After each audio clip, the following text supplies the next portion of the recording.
changed his name. Additionally, one of my uncles, my mother's oldest brother, Albert Nussbaum, and a Rabbi Robert Serebrennik. So as genealogists, since we're all genealogists on this call, we know that what we do is try to find family, maybe learn some things, maybe know something about our family's journeys, but not all of the above. When I started this back in the early 2000s, the background was that in 1973, my mother died suddenly in New York City. My wife and I went to her apartment to clean it out, and she had this big plastic box, storage box, and I kind of rummaged through it, and I saw little photographs. They were those little 2 by 3 inch with corrugated edges that go from the 1930s, black and white pictures and papers. I closed it. I took it home to Maryland. We then moved through 2 or 3 different houses subsequently, and never really opened it. Additionally, in the interim, my mother's sister passed away, as did her brother in New York. And when I cleaned out that apartment, I had more papers, and I just stuffed them into this box. Then in a snowy day or a snowy weekend in Washington area, sometime in maybe 2003, I said to my wife, let's go ahead and open this box. And that was sort of the beginning. And that led to this long and winding road. Many events occurred subsequently that I call karmic or beshert in our language, and they were twists and turns along the way. As genealogists, again, as I was saying in the opening statement, maybe we're looking for family members. And my wife looked at me and said, what are you looking for? And I said, I don't know, maybe I have a cousin that lives around the corner that I don't know about. But I do remember growing up hearing things. I didn't have any family members who talked in detail about their lives before the war, but I would hear things following. I'd hear my dad something about Dachau, 6 months. I knew about Luxembourg, where my mother was and her family were from. I knew about Lisbon because they spent time in Lisbon waiting to get to the United States. I knew about Rabbi Serebrennik, which I'll come to through this story. So there were things I heard, but I didn't know the infill part of it. What were these all about? And so it became a long and winding road, which was appropriate for my venture. So the first thing that I did was I opened up the box, and I found this document right on top, which actually was an original document of my paternal grandfather's death certificate in Vienna in 1923. It had an address, it had names and things like that. So I started with one of those free, very basic tree programs, family tree programs, and started putting things in. It was in 2003. There weren't a lot of things that were digitized at the time, as many of you know. There were maybe records on file, like J.R.I. Poland had things, but nothing digitized. And I didn't meander into that part of the genealogy collection of data at that point in time. But in that box happened to also be some photographs, not just the little ones, but folders with big black and white portraits. My uncle Albert Nussbaum, which again, I'll get to him and during the show and before, was also an amateur photographer. And in his little room in Manhattan, he would set up periodically a little photo studio and had a drop background.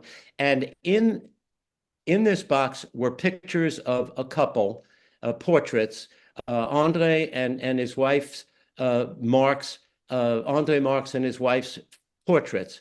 Andre was a gentleman who grew up with my mother in Luxembourg, also left Europe during the Shoah, ultimately got to New York City. Andre in Luxembourg was a cantor, but in New York was a businessman.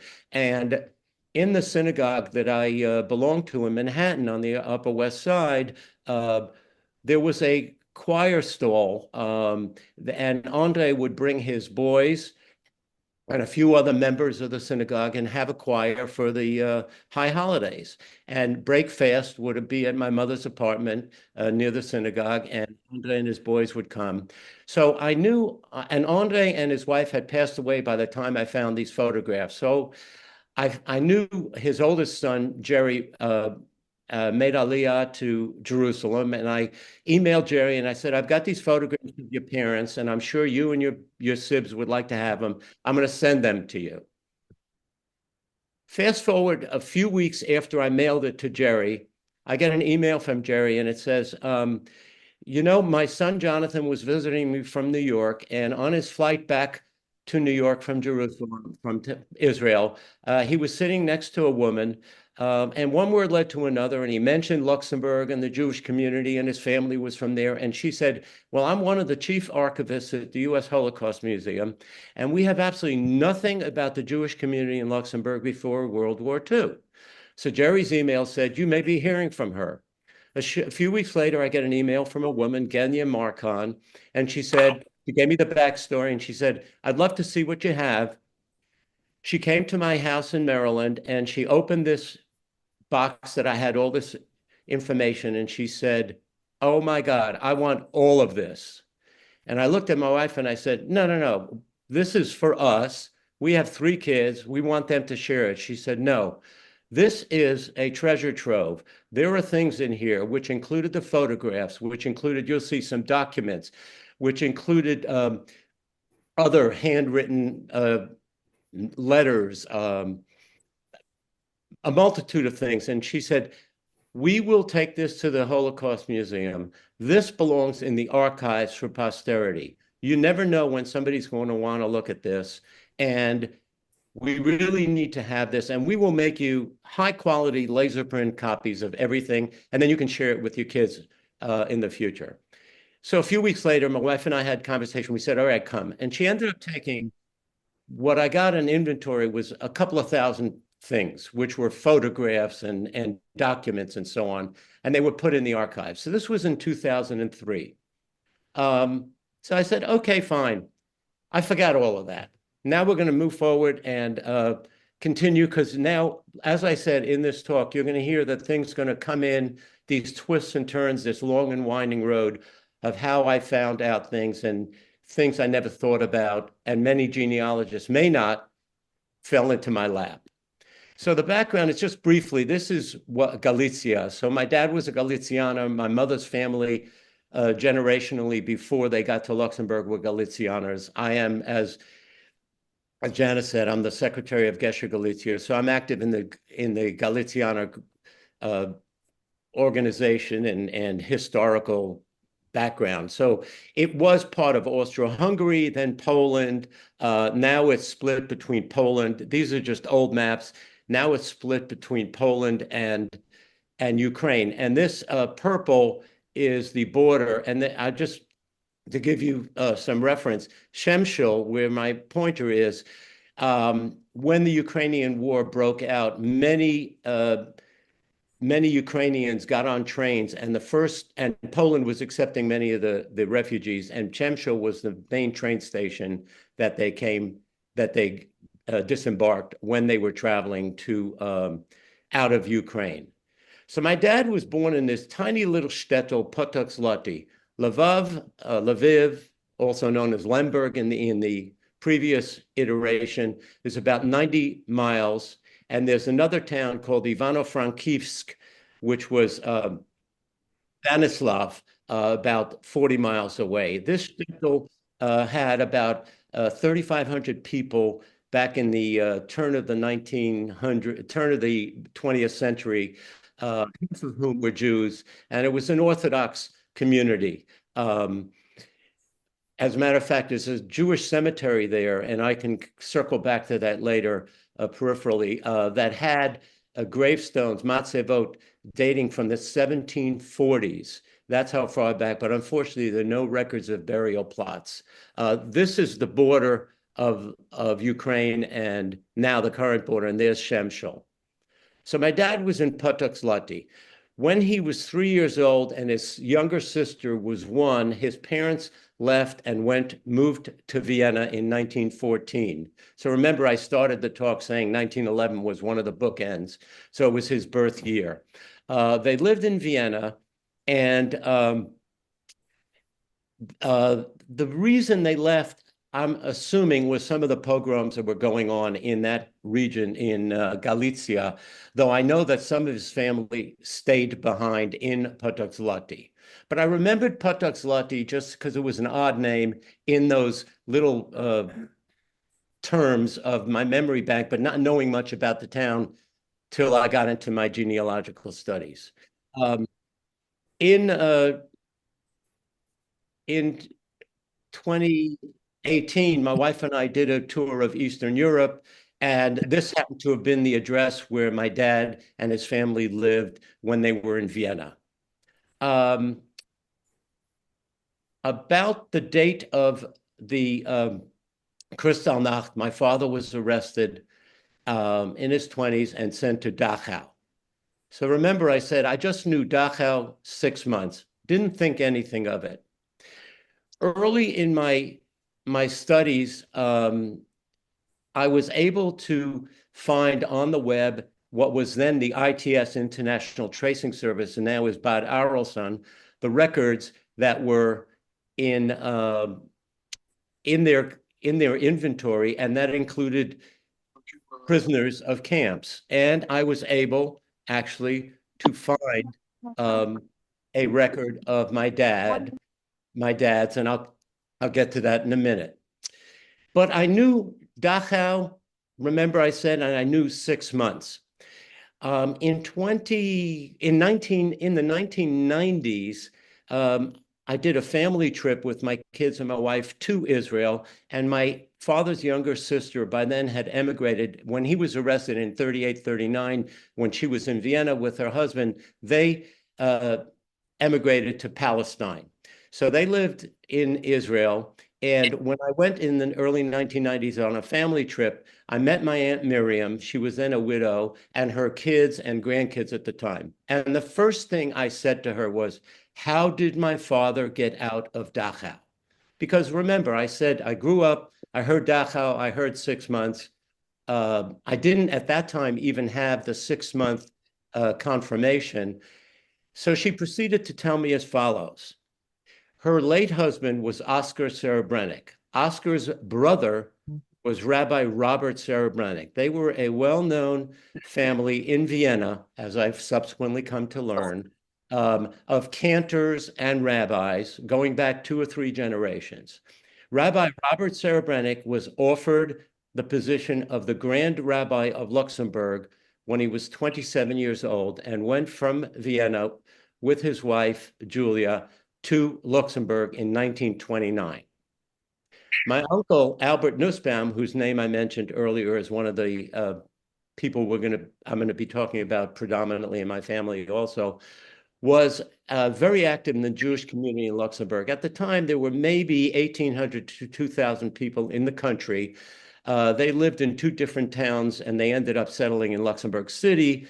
And he was ultimately the president, the secular president of the Jewish community, which I assume is how he connected with Rabbi Serebrennik. So my Aunt Miriam then proceeds to tell me that when the family heard that my father was in Dachau through telegrams, which went to Israel, or Palestine, I should say at the time, it was known that the Nazis would allow prisoners in the camps to be released if they were accepted by a country that had not yet been invaded by the Nazis. And that was part of the Judenrein before they decided for the exterminations.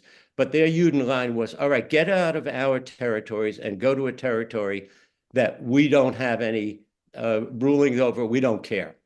Well, the Palestinians, that is to say, my Aunt Miriam Serebrennik, corresponded with her brother-in-law, Rabbi Robert Serebrennik in Luxembourg. Luxembourg at that point in 1938-39 had not yet been invaded by the Nazis, and they accepted my father. So lo and behold, through a family visit, I was able to learn about how my dad got out of Dachau, because there are no written records of that. So this is probably the initial photograph of Rabbi Serebrennik in Luxembourg. Again, he was maybe 28, 29 years old then. And that was, again, in my mother's box collection. How she got it, why she still had it, I don't know, but it was great. It was a treasure. And as I mentioned, I was able then, many years after I heard the story about my father getting out, remember the 6 months? Well, then when I got the ITS papers, lo and behold, there was my dad's name right at the top, this yellow, and the date that he was brought into Dachau with his prisoner number. And the next document was his discharge date. And when I did that, and it's right here, and when I did the math, it was about 6 months. Lo and behold, it really cemented that story. So not only did I have in my back pocket the verbal history of how he got out with telegrams with no records of that, I did have now a documentation of 6 months. And then the other thing that I had was this, in my mother's collection, was his original entry visa paper from Luxembourg, which had his photograph scotch taped on, his signature. I recognized it, and it had a date. And I put that into this very rudimentary database family tree, but I didn't pay any attention to the dates, except about 6 months ago, MyHeritage started posting through the IKG these various requests, 1938, 1939, of people requesting to leave Vienna, and where they wanted to go. And lo and behold, I said, let me look for my dad's name. And there it was an 8-page document. And here it says he was wanting to go to Luxembourg. And when I did the calendar insert, that was a 2-week interval between Dachau and going to Luxembourg, matching this date of his discharge and this date of his entry to the visa. So now I really had, from the day he was arrested to the day he got into Luxembourg, an absolute timeline in writing as well. So this all came about fortuitously. And just all this winding road story of family story rather than just connecting relatives. So he got to Luxembourg, and an assumption I make is that because of Rabbi Serebrennik, he probably was introduced to my mother's family. So their background is that they've been in Luxembourg since 1903, and they owned a clothing business. It was a manufacturing business for men's clothing, and also they had a house 3 buildings down from the Grand Duchess Palace in Luxembourg City. And they also made uniforms for the staff in the palace, in the Grand Duchess Palace, during the 20s and 30s. And my mother also had in her collection in this box, hand-painted model pictures with names of the uniforms for the different people, whether they were cooks or maids or livery people and so on and so forth. Again, this was then taken in to the archives. And I'm assuming my father, who was a salesman, I know that from one of the papers in Vienna, probably was then maybe a salesman from my mother's family. He then got to meet my mother and ended up a year later, they got married. So this is a random picture of my dad in the early 1950s, my mom, and she had a wedding picture of theirs. It happens that she also had their ketubah. And Rabbi Serebrennik, who helped my father evacuate or get released from Dachau, married my parents in Luxembourg in 1940. It also happens that Rabbi Serebrennik in 1940, so Eichmann invaded Luxembourg in 1940. They were married in 1940. Eichmann invaded right about then. And it was now time for people to evacuate. The borders were still open at that time. So it was a matter, I'll get to that in a minute, it was a matter of getting out. But in the interim of Eichmann's invasion in 1941, he ordered Rabbi Serebrennik to fly to Berlin. Rabbi Serebrennik was flown to Berlin and spent 3 days in Berlin, 2 of the days meeting face-to-face with Eichmann in his office, once alone and the next day with 2 other people. And it was basically Eichmann saying, in 11 days, I'm closing the border.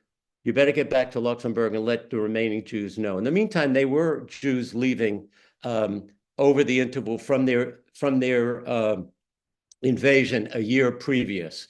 So Rabbi Serebrennik had this meeting with Eichmann, and as a matter of fact, in 1960, Rabbi Serebrennik was flown from New York, where he ended up settling to Haifa to give an oral testimony, which is online. He did not appear at the trial, but was inserted into the trial transcript of his oral testimony of the meeting and the details of what Eichmann said and so on.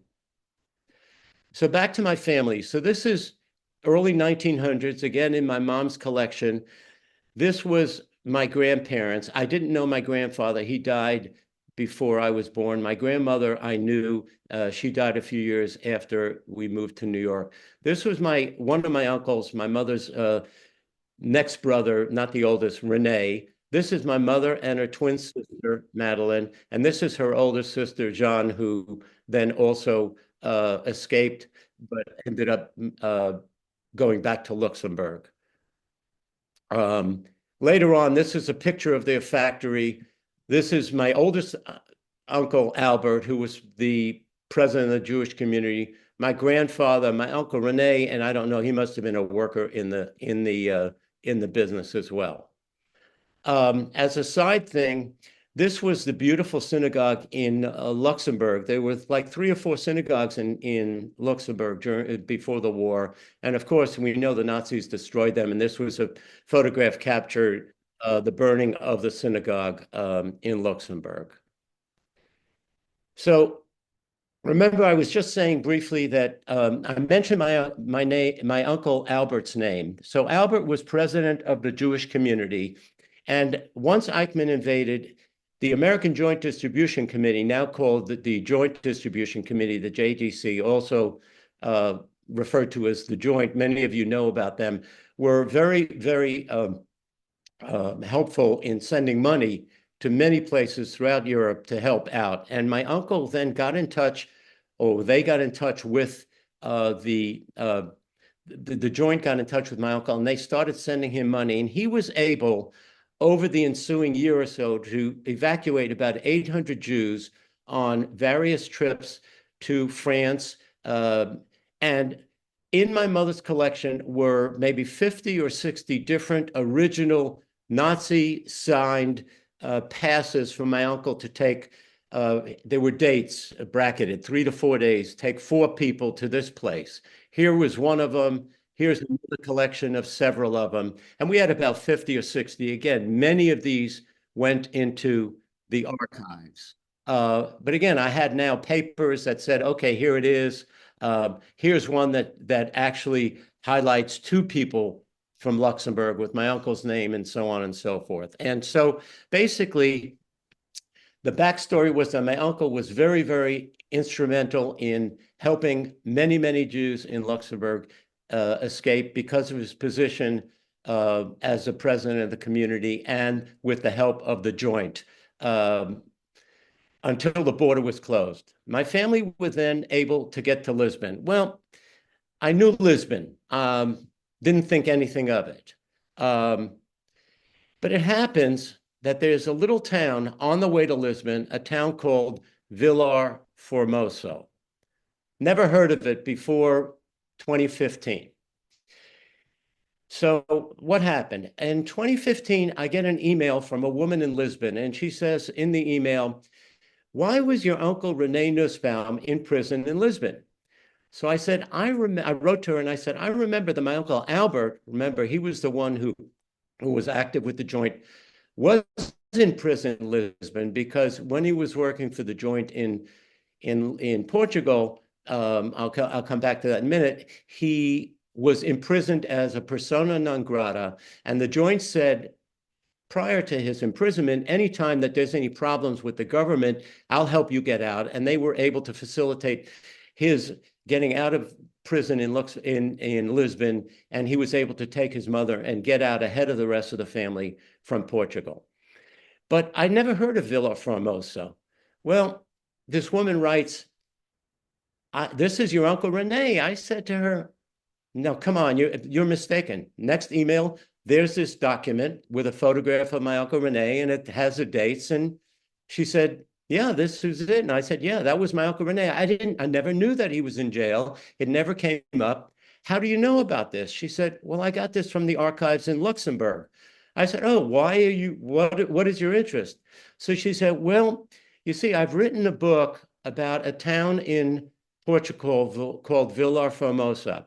It was a train stop where many, if not all, the trains that were leaving all over Europe it was at the Spanish-Portuguese border, and there was a small train station that allowed the Spaniards to stop things and to investigate, but on their way to Lisbon, because Lisbon was a big port for evacuation on boats to the Western Hemisphere. Marseille, I think, were the things that went down towards Africa, Israel, but also around to the Western Hemisphere. So my wife and I were fortunate enough to be visiting Portugal, and we went to Vila Formosa. Well, she said to me in this email, by the way, I'm putting together a museum in Vila Formosa, and your family is going to be featured in that. I said, what are you talking about? She said, well, I wrote this book, and there's a chapter about a train of refugees from Luxembourg that was stopped for 6 days. And we called that chapter and that train the Cursed Train. And I have a whole chapter on this train, and some of your family members were on that train. I said, oh, never even thought about it again. Growing up, I knew Luxembourg, I knew Lisbon. Did I ever think about, oh, how did they get to Lisbon? What happened? It never entered my mind until I met this woman. She says, as a matter of fact, my book has been translated into English, and I'll send you the PDF of that chapter. So she sends me this PDF. It's about 25 pages. It mentions my Uncle Albert Nussbaum and how he helped so many Jews get out. It mentions Rabbi Serebrennik meeting Eichmann and what he did with the Jewish community. And it has a list of the passengers, of the 286 passengers or so from Luxembourg on this particular train. And there were several of my family members, my grandmother, my aunt, and 2 of my uncles. So I said, and in that chapter were some photographs. And I said, wait, I know these photographs. These are my pictures. There's my uncle, my other pictures. I said, where'd you get them? She said, I got them from the archives of the Holocaust Museum in the United States. And lo and behold, there was full circle from 2003, the woman who said, this belongs in the archives. All of a sudden, now it's in a book and it's memorialized, and it gave me a story about part of my family that I never would have gotten, that they were on a train that was stopped for 6 days by the Spaniards, sent back and forth with the community in Villa Formosa giving them food, because it wasn't like the cattle cars for the Nazis taking people to the death camps, and finally got to Lisbon. How exciting. So my wife and I were able to visit the museum, and we were invited to the grand opening where the president of Portugal was coming. That was in 2015, and several people who were now in their 70s and 80s who were children on that train came as guests. We couldn't make it that time, but a few years later, my wife and I were fortunate to go. And it's a little building on the side of the train station, but the train station is beautiful. You could see these are all painted tiles, and on the side are painted tiles of different portions of regions in Portugal. It was really charming, and they made this a little museum. There we are. And as I walk into the museum, the first part of it is this very dark, almost peaked room. And in it are big posters. And it's basically the story of the Third Reich from 1933 to 1945. And it's dark and it's depressing and it's got all the terrible pictures that we've all seen. And then you go into a big room that's brightly lit, high ceiling, and it's angulated and it's got little cubbies. Sort of, you go to the right and there's a little section. So I go to the right and there, like 2 or 3 sections in from the entrance, is this photograph on this big poster. I said, wait a minute, that's my Uncle Rene. That's my picture. Where's that from? There, lo and behold, in the museum, she collected, and there you can see my name, Milton Koch, was part of the things that we donated to the Holocaust Museum 2003. Now we're in, this is 2018 when I got this picture, but opened in 2015. There was one section, there was another picture of this is my Uncle Rene. He was in a DP camp on the interim on his way to Lisbon. My picture. And here's a close-up to shows of the picture of him, and there is my collection.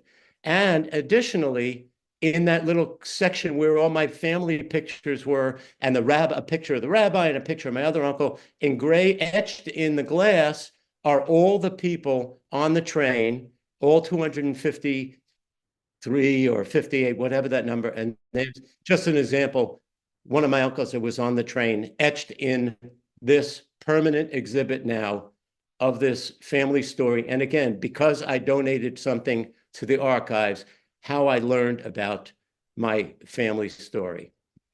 Well, they went from Villahermosa to Lisbon, and they were in Lisbon. And again, I didn't pay attention to what happened in Lisbon. I knew about the joint. I knew about my Uncle Albert's arrest. I then learned about my Uncle Rene's arrest. What did they do? I know that I subsequently learned that people would go every month to get their visas stamped, waiting to get someplace. Where could they go?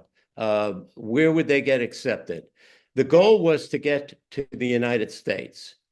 In the collection were these photographs, my mother's collection, and there was an envelope that had maybe 50 or 60 black and white photographs. These were 4x6 photographs, and it said Lisbon. Again, that whole envelope went to the Holocaust Museum.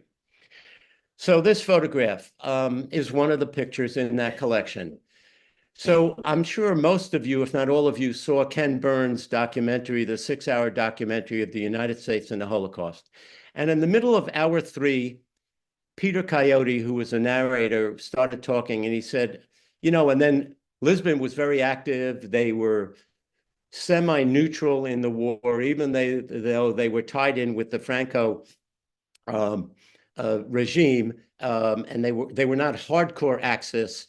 They were part of it, sort of in a titular fashion, but they clearly were allowing transit through Lisbon. And as a matter of fact, there's a very well-known diplomat who was based in Bordeaux, consular from Lisbon, and he's the one who signed many thousands of fake visas.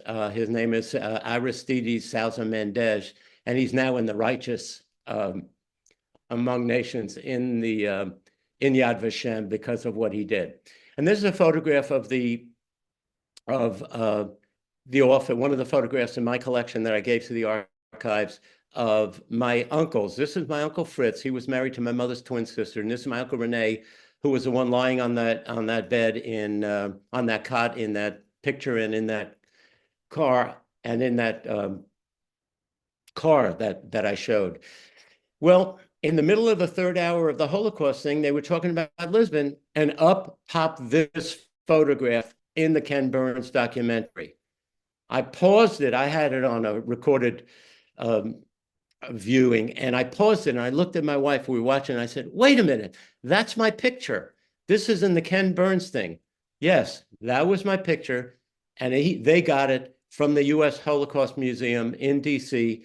when they were collecting things for his 6-hour show. And as a matter of fact, when I've subsequently gone to the archives, the archivist says, oh yeah, they spent weeks there pouring through photographs, and lo and behold, another piece of my family story became, in my mind, legendary in a Ken Burns documentary, because I had this random event of somebody talking to somebody from Luxembourg, and I put this into the archives. So that was very, very exciting, to say the least. This was not in the documentary, but there's another photograph. This is my Uncle Albert. He was the one who was a president of the Jewish community, and when he was in Lisbon, was basically the main go-between between the Joint and Lisbon and the Jewish community. He's the one that also was in prison and then got out and took his mother ultimately to New York. He ultimately was recognized by the Luxembourg government, and I have in my mother's collection 2 medals he was given, and he was given an honorary title back in the 1950s by the Luxembourg government because of what he did for the Jews.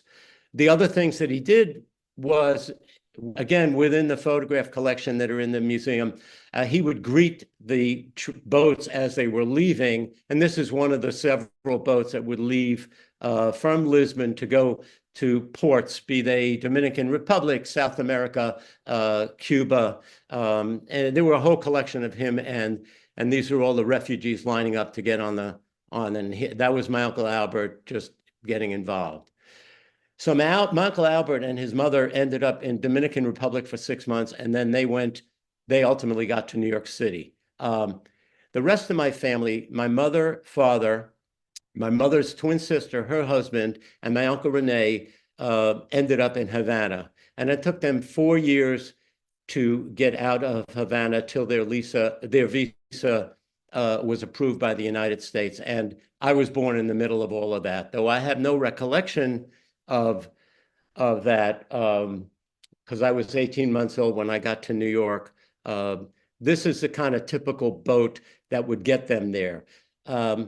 Another interesting story in my searches and my genealogy is that my Uncle Rene had a photo album that was in my mother's box, and it had written the word Guinea, Guine, and I made the assumption that that was, and I knew it was a boat, and I made the assumption that that was the boat that my parents, my family, the 5 members of the family that left Lisbon to get to Havana was on. Well, literally, I think maybe 8 or 9 months ago, I found a posting through a restricted site on the Joint Archives database, through a connection I made through the genealogy world.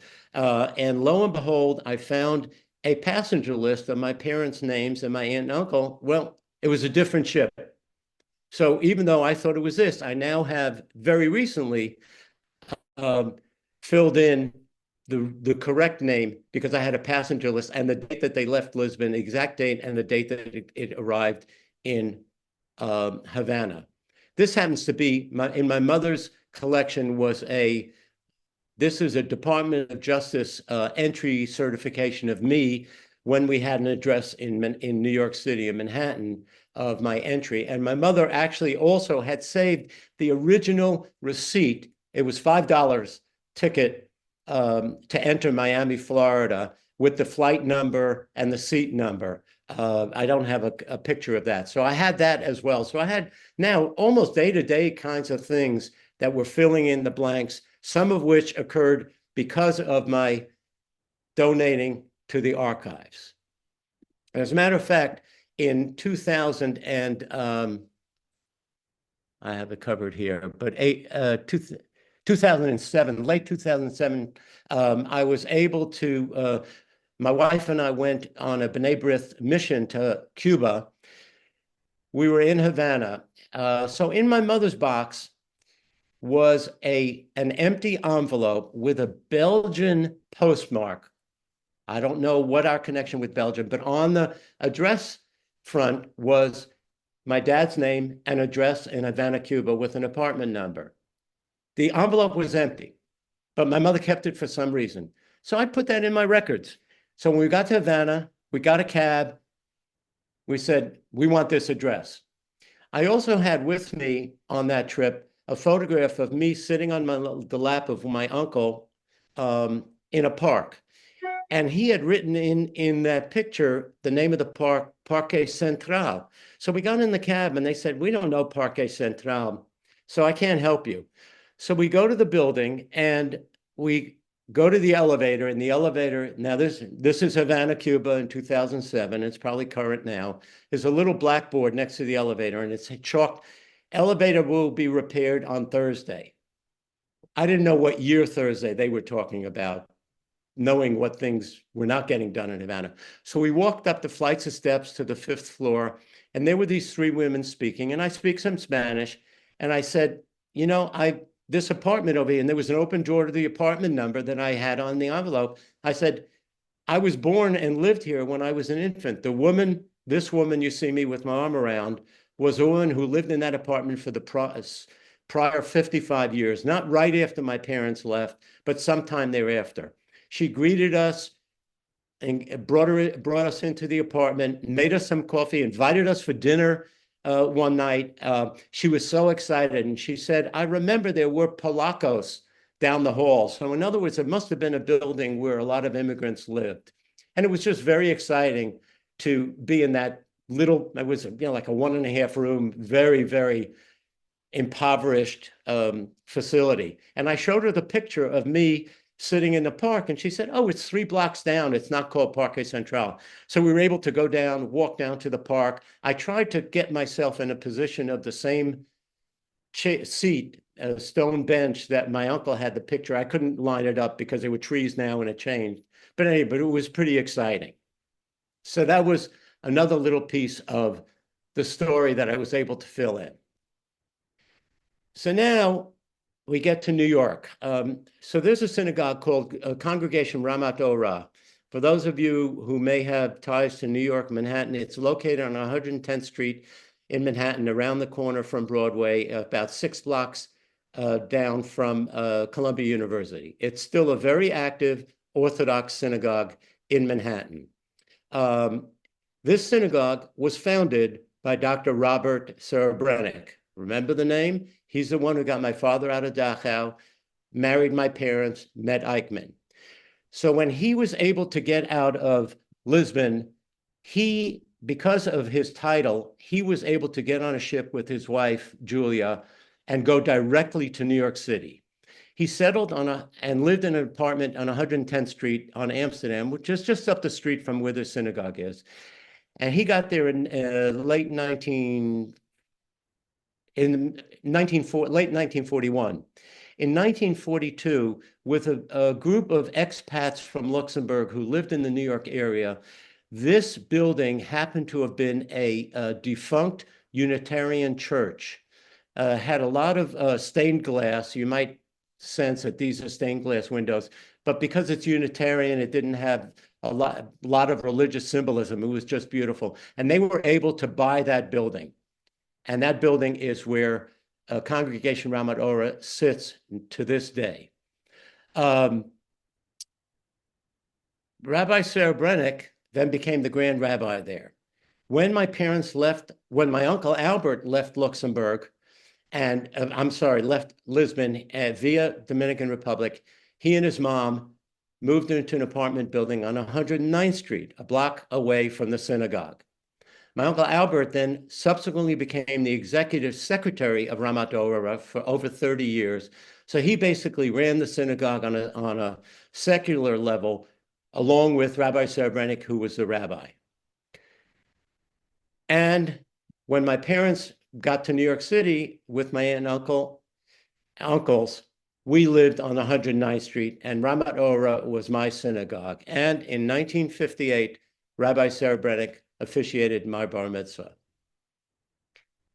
This is a stage picture, I will say, because it's an Orthodox shul, so we couldn't photograph on Shabbat, but it was on a Thursday when we were practicing my Torah portion, and we could take the Torah out, we can get into the regalia. So this is a staged picture. But the full circle, 1911, my father was born.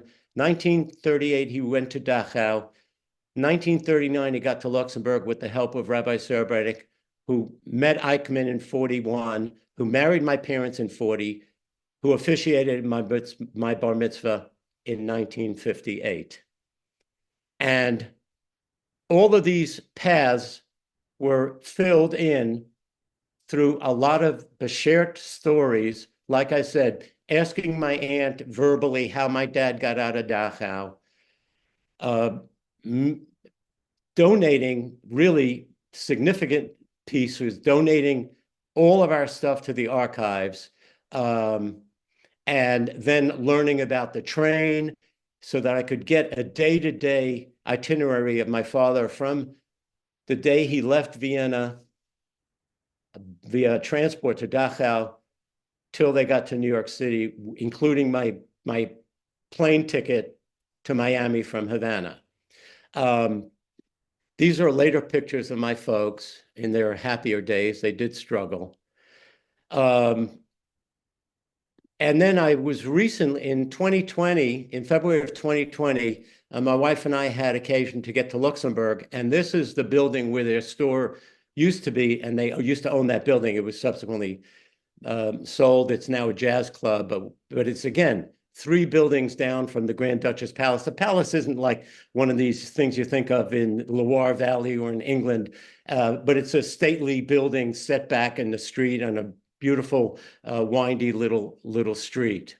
And that's really the story, the 1911 to 1958, with just a current picture here of what happened to me during my journey that I'm sure many of you have been lucky enough to do for their own families. And those of you that just think of, oh, I'd like to meet more relatives, would be happy to learn, because we hear stories. We know people didn't talk about these things growing up, but the bottom line is that they were stories that need to be told and continued. And there are many, we know there are many stories of all of this terrible time that many of our forebears lived through.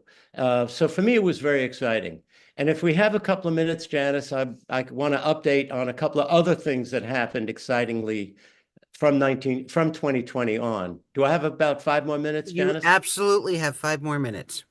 Good. So the reason that this photograph, my wife and I were able to get to Luxembourg in 2020. We had been to Luxembourg previously, but in 2020 we went because we were invited to another opening of an exhibit of the Luxembourg Jews during the war.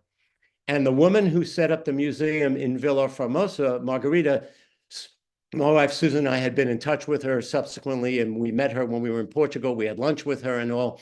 She said, when we met her in Portugal, she said, by the way, there will be an exhibit in Luxembourg of this thing, part of the Luxembourg piece of the Villa Formosa Museum. And we're going to have an event, and I'll let you know about it. Well, she invited us to the event, so we made it our business, and there were about 80 special guests, some of whom were now people in their 80s who lived in Israel or New York, who were on the train, who came. And we were told we would also get to meet the Grand Duke, who was the grandson of the Grand Duchess during the war, who evacuated, and whose family, my family, did uniforms for. So we were able to meet the Grand Duke, and there's the Grand Duke and me. And I presented him with a few things. I presented him with copies of the uniform pictures for the workers the employees at his grandmother's place at the time. I even had a receipt from the building, and I showed him that our address was number 16 on that Rue de Marché, and the palace, the Grand Duchess Palace, was 13 Rue de Marché. So that was very, very cool that we had a chance to meet the Grand Duke of Luxembourg. So that was one other very cool thing as part of a spin-off, Archives, Villa Formosa, now Luxembourg, and presenting this.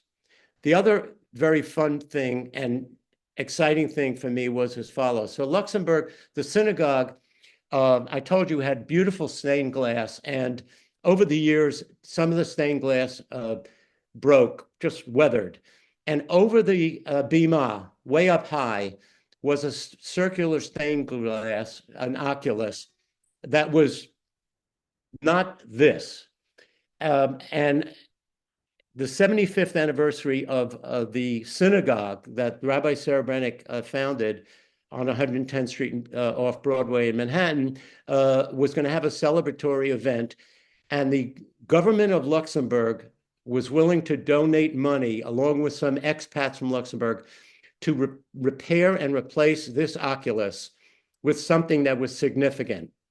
And they found a woman in New Jersey who was an artist who was able to design this. And the colors are the colors of the Luxembourg flag in this Magen David. And this saying from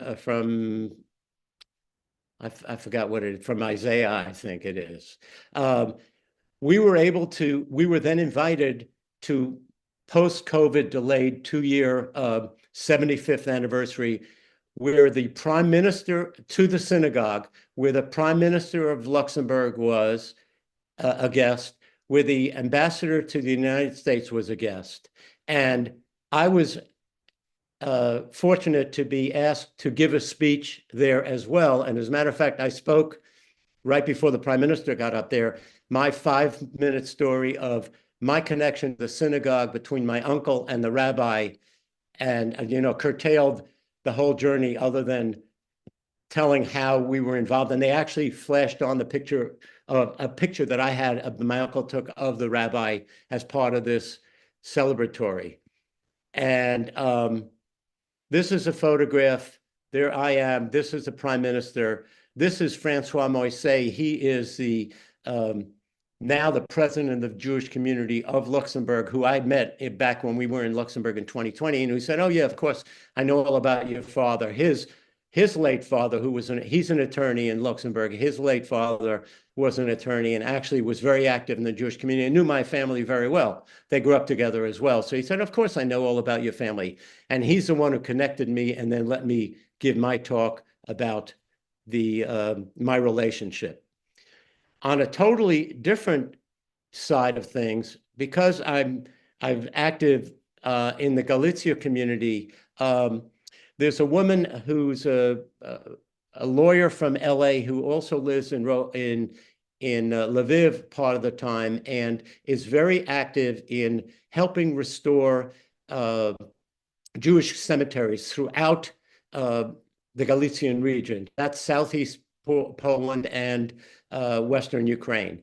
And she posted a picture on Facebook one day of a little town that had broken pieces of matzevot sitting at the base of a tree, scattered around.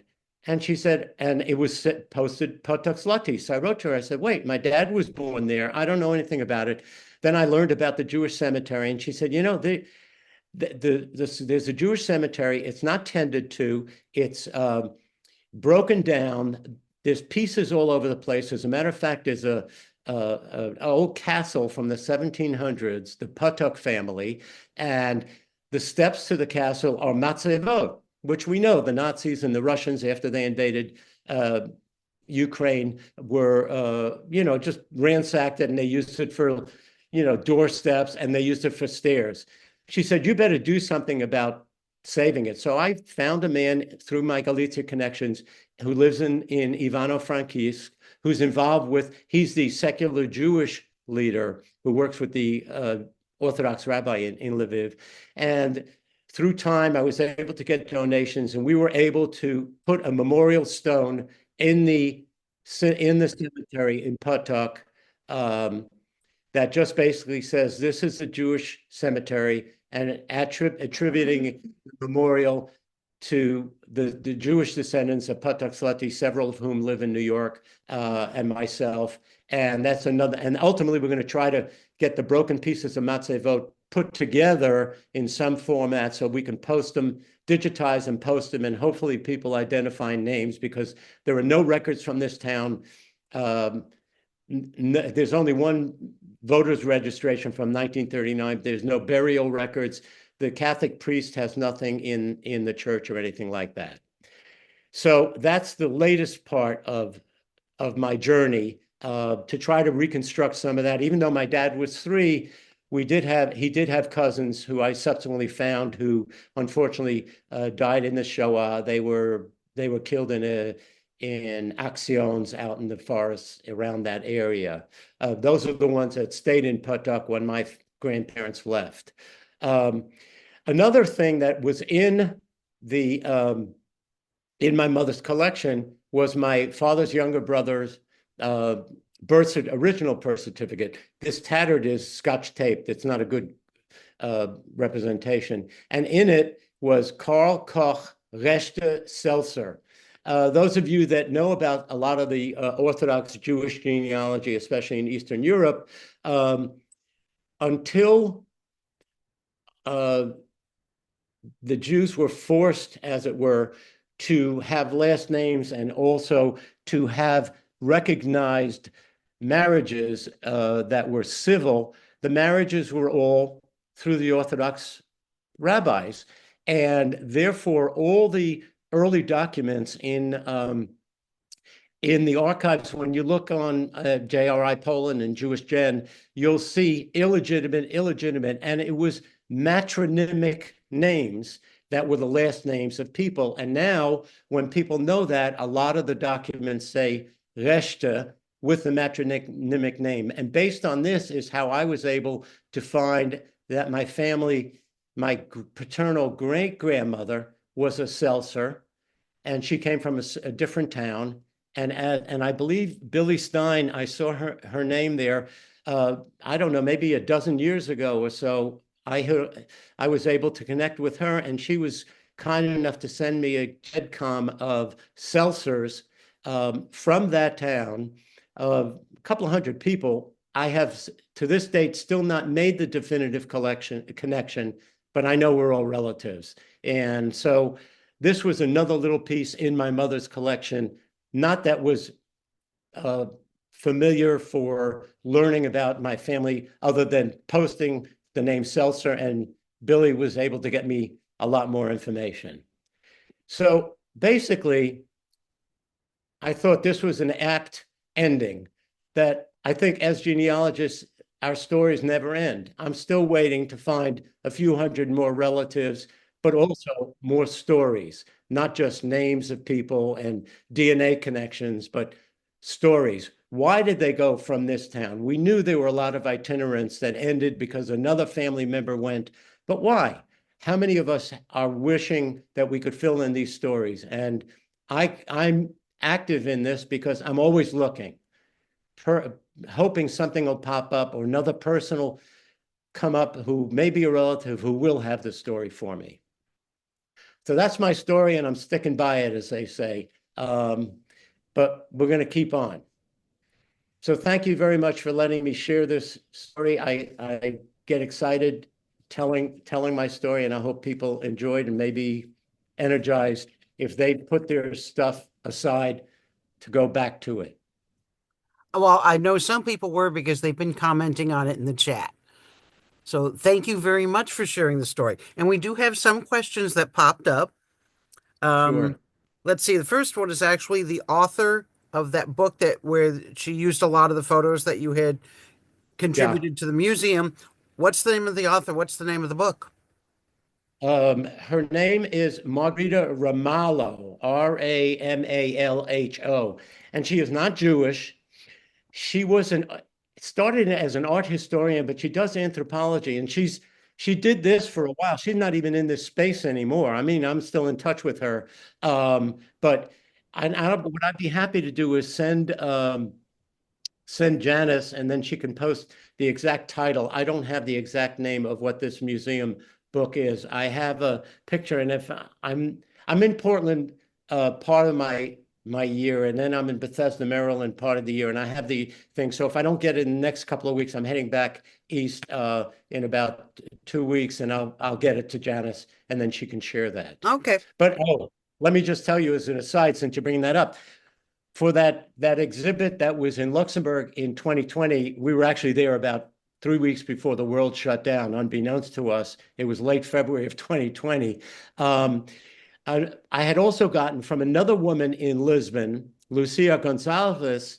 She wrote to me and said, I'm coming to this exhibit in Luxembourg, and I'm doing a documentary on Aristides Sousa Mendez. So I mentioned his name. He was the man who was a consular in Bordeaux, who signed thousands of visas for Jews getting out of Luxembourg and other parts. He died impoverished. He was denounced by the government. He was sort of defrocked by Salazar before his term was over. He died at age 84, never recognized for the amazing things he did, even though he's in the Righteous Among Nations and on the Jewish community, but the Portuguese never. And she said she was a former head of the Lisbon major newspaper, TV news bureau. And then she retired and became a documentarian. And she said, I'm doing a documentary on Sousa Mendez, and I want the Portuguese people to know what a great man they had.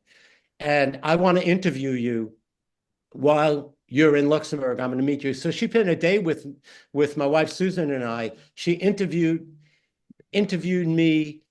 She took me to the archives where I posed for pictures. Her videographers had Susan and me walking down the street past that building, which is now the Jazz Club, acting out, like pointing and saying, oh, my family lived on the third floor and things like that. And it then became a 5-hour documentary in Lisbon, which she sent me, and I got the dubbed version. And there is a whole section of me interviewing and talking about my family briefly. And also another thing, which was a spin-off because the archives had my stuff. Margarita found it. She knew Margarita. Then I got into this documentary about Sousa Mendez as well. Anyway, that's another long answer to Margarita. Maybe this one will be a shorter answer. Who knows? You had a copy of that list of people who were released from Dachau. Where did you get that list? Was that from the Holocaust Memorial Museum? No, now it's all of that is now on Bad Arolsen. You can go to the Bad Arolsen website and you put in a name or a prison camp, and because we know the Nazis were so compulsive in keeping records, these records are intact. It's like when we went to Vienna, again, a side thing. I don't know how many of you have been there, but you go to Vienna, you go to the synagogue in Vienna. We had a docent, and it's the only existing old synagogue. There were 22 or 23 synagogues in Vienna when the Nazis took over Austria. Well, they burnt or destroyed all of them. The reason they didn't destroy this particular synagogue was twofold. On that street was a church, and immediately contiguous to the synagogue was the IKG, which is where all the records of all the Jews were. So they didn't want to destroy that because now they had easy access to IKG records. So anyway, so the Nazis kept all of that, and they had all the prisoner records, transport numbers and everything. So if you go to Bad Arolsen, you'll probably find something there. Okay. Okay, now this one relates to, at least from my perspective, what Gesher Galicia might have. Records for Ulanov and Krakow. Do you have any idea offhand what's there, or how could somebody look on the Gesher Galicia site to find what records are available? Go to geshergalicia.org and go to Old Galicia database, and you can put in your towns.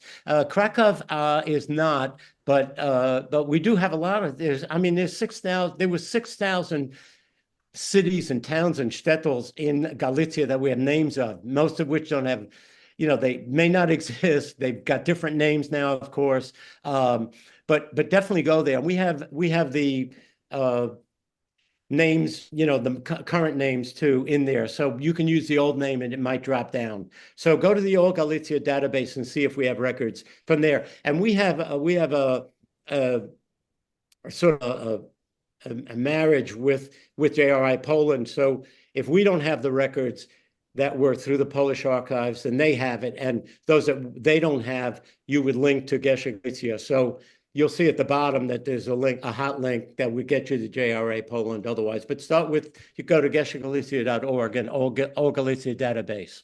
And if you're Galiciana and you're not a member of Gesher Galicia, join. Then you'll get access to other things as well. Just putting in a plug.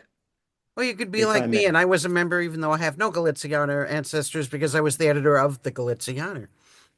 Oh, right, exactly. Shelley had told me that. I remember now.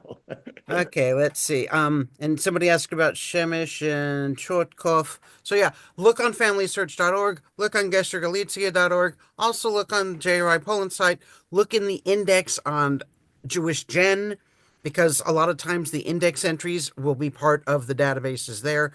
Look on every single site that might be relative. And the family search now is digitized. So that's the Mormons collection. And as many of you might know, much of the stuff they had was microfilm. And then in the old days, you would have to make an appointment to go to a local Mormon library if you didn't go to Salt Lake City, request the microfiche, and then you'd have to go with the old school microfilm and just go page by page looking. They are digitizing everything that they have. So keep going to Family Search and put in your things, because if it's not a film, the images may be hot images right on their site. Yeah, So actually, definitely. they have digitized all of their microfilms and microfiche already. They were ahead of schedule. Everything that they uh, image now is automatically done digitally. M More than half of what they have on the site does not have a searchable index. So you can always look in there. They have a category for things that don't have an index. But the other way to do it is look in the catalog for your location, and then you'll get a breakdown by film. Even if it doesn't have an index, you'll get an indication of whether it's online, and maybe you can page through it manually. Okay. Oh, my Weisstein family birth records show Potok. There are many villages with this name. Interviews with great great aunt. She said Potoksloti. I know it was near, I have no idea, Brezhani. I'm horrible at Polish. Is this the Brzezian. same town? Hmm. I think if it's Potok Zloty, it's the only one that I know is there is a Potok, because I know that Barbara Hershey and I have been talking, because she has one little document with a distant relative, and it says Potok, and she doesn't know if it's Potok, which is in Poland, or Potok Zloty. And we have no way to know, but nothing. But if you said the Stein name, Stein? Weisstein. Weisstein. Weisstein. Oh, Weinstein, I don't know, because Stein, I found a voter record from 1939 from Puttuck, and there's a Stein there. But I don't know about Weinstein. I haven't looked. There's not a lot of records. The The biggest Galician, town the nearby is Galician Bucha. birth records, Milton, the Galician birth records, most of them said Brjan, and then all of a sudden Potok is in there. So that's why I Oh, think it's near Brjan. They grew up in the village of Pieton. don't know. Well, I one way know to do somebody that, lives. go to the town finder on Jewish Gen. They're not in Get there. go to the town finder on Jewish It's Gen. not in Look, there. okay, I won't I've bother done it. answering since you've interrupted me twice. You Okay. already know what you're doing. I have no information. Well, I know it's not on the town finder or the community finder. Like I said, I have no more information for you. You've Yeah. obviously already checked. I cannot answer your question. Let's see. Gesher Galicia. I think that's all the questions that were in the chat. So, does anybody else have other questions? If you do, you can raise your virtual hand and then I'll be able to see you. Anybody? I'm seeing no hands raised. Okay. Well, in that case, thank you everybody for coming. We appreciate it. We definitely appreciate Milton donating his time to us and allowing us to record this. So within a couple of days, this should be posted to our YouTube channel. If you are a Galicianer, I do highly recommend looking at Gesher Galicia, because that's the entire focus of the organization. So you should find information that can help you research your family there. And our next meeting will be on, let's see, March 23rd. Daniel Horowitz from MyHeritage will be talking about Latin American research from the comforts of your couch, because that's what he specializes in, telling us what records we can find online. Thank you all. Thank you, Milton. And I look forward to seeing you at a future meeting. Bye. Absolutely. Thank Excellent. you all. Excellent. Thank you. Thank you, everybody. I enjoyed it. Great. Thank you so much for your time.